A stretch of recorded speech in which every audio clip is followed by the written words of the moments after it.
బంగాళాఖాతంలో వాయుగుండం తీవ్ర వాయుగుండంగా బలపడిందని వాతావరణ కేంద్రం స్పష్టం చేసింది.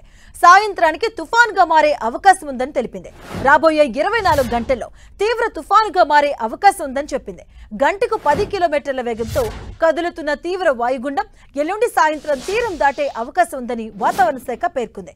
తీరం దాటే సమయంలో గంటకు 90 నుంచి 110 కిలోమీటర్ల వేగంతో ఈదురుగాలులు వీస్తాయని తెలియజేసింది. ఈ వాయుగుండం కారణంగా రాబోయే 48 గంటల్లో కోస్తాంధ్రలో భారీ నుంచి అతి భారీ వర్షాలు కురుస్తాయని వాతావరణ కేంద్రం తెలిపింది.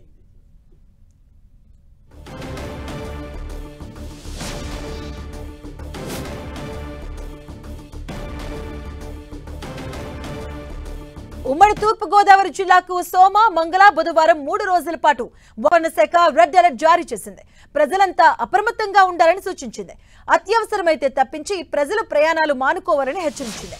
కాకినాడ పోర్ట్ తుని సమీపంలోని తుఫాన్ తీరం దాటే అవకాశం ఉందని అంచనా వేస్తుండటంతో కాకినాడ యాంకరేజ్ డీప్ వాటర్ పోర్టులు అప్రమత్తమయ్యాయి. సోమవారం నుంచి 3 రోజులు అన్ని కార్గో ఎగుమతి దిగుమతులు నిలిపివేయాలని నిర్ణయించారు. ఇక ప్రస్తుతం డీప్ వాటర్ పోర్టులో 19, యాంకరేజ్ పోర్టులో 6 నౌకలు కార్గో కోసం లంగరు వేశాయి. వీటిని సోమవారం మధ్యాహ్నం తీరం నుంచి 150 నాటికల్ మైళ్ల దూరానికి తరలించబోతున్నారు. పోర్టులో సోమవారం నుంచి 5వ నెంబర్ ప్రమాద హెచ్చరిక ఎగురవేయనున్నారు.